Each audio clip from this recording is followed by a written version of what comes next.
Right. I'm going to begin, guys, with just asking how you came to be involved with Brad and Lloyd's script.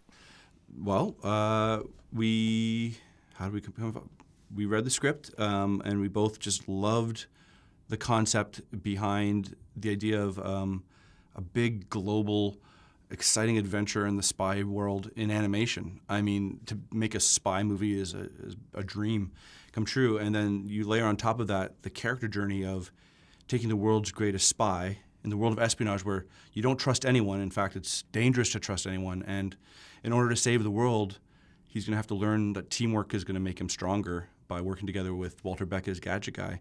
It just felt like there was so much to say and so much fun to be had that I couldn't say no. Yeah. Because in films, sometimes you get the impression sort of directors have to cast their two leads together to get a sense of the chemistry. Right. Do you have to do that with with voice actors? Is that still something you need to? I mean, or did you just have a hunch that these two guys? Because I mean, Tom Holland and Will Smith have a great chemistry on screen. Right. But I just wonder, did you have to kind of get them to audition together or anything like that, or do you just have to just go with your? No, I mean, listen, we would have loved to have been able to get those guys in a room, but when we're casting those guys, and I think just for all the characters we cast in the movie, the biggest thing we were looking for was collaboration. All of them are brilliant actors, actresses. They're also really good comedians because one of the things we wanted to get through the film is, again, we're very collaborative. So when we get in there, we come in with a script, a blueprint, but we also like to play. We like to find those things that are spontaneous because in animation, it's a very slow process. So that's one of our only opportunities to get that sort of spontaneity. And, we just find some very charismatic people who can deliver that for us. And nobody does that better than Will Smith, Tom Holland, Rashida Jones, Reba McEntire, Ben Mendelsohn. We could just keep going on and on and on. So are you encouraging them to improvise then? Because I was speaking to the Frozen directors and filmmakers recently, and they were saying that Josh Gad kept doing it with Olaf to a point that they had to keep reanimating scenes because obviously he was just constantly kind of adding bits of dialogue. Yeah. So you're just wondering about improvisation in animation. Is that something that is encouraged? It depends. It depends on the filmmakers. It's what we love because we were really looking for. Animation is such a controlled art form. I mean, everything has to be planned. You don't get anything for free. You build everything in the world. So that's the one place you can get some spontaneity. And not every actor likes to, improvise. So you adjust depending on who you're working with. But we definitely encourage it, especially for those two main characters, because it's a buddy comedy. And the best fun of buddy comedies is that banter and that back and forth. And we call it dirt, which is all the little stammers, like Nick was saying, and the stepping on each other's lines. And it just makes it feel more human and more real. So we definitely encouraged it. We loved it. And why a pigeon? Why do you think that's the animal of choice here? Oh, man. So one of my favorite things here we go.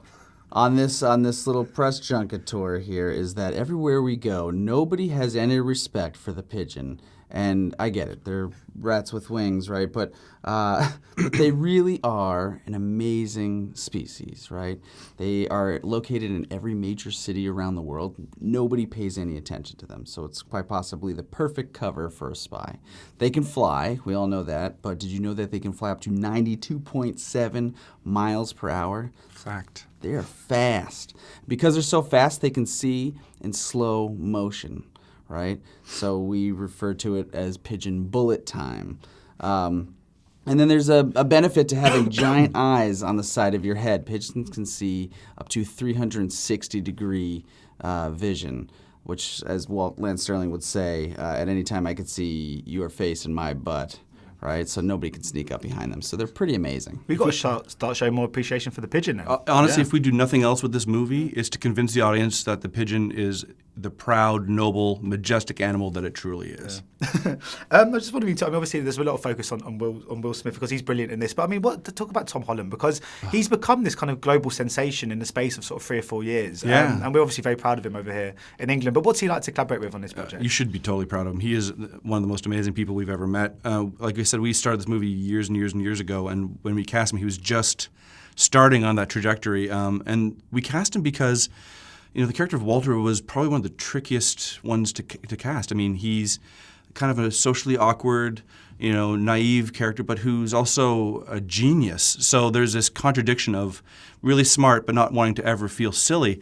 And Tom has got this gift to just bring such a sincerity to his performances, while never losing the comic timing and that intelligence comes with it. So he brings so many things into that package, and he's just a pleasure to work with. He was just a great collaborator the whole way. He was a great supporter and fan for the movie, and he's been a blast. And was there any chance that we might see them back together in a Spies in Disguise sequel? Absolutely. So we love this world, we love these characters, and we love the adventure to continue. Thanks so much. Cheers. Thank you. Cheers. Ladies and gentlemen, you're watching Hey You Guys! Hey You Guys, huh? Hey, you guys. Is that from the Goonies? It is indeed, yeah. Nice. Hey!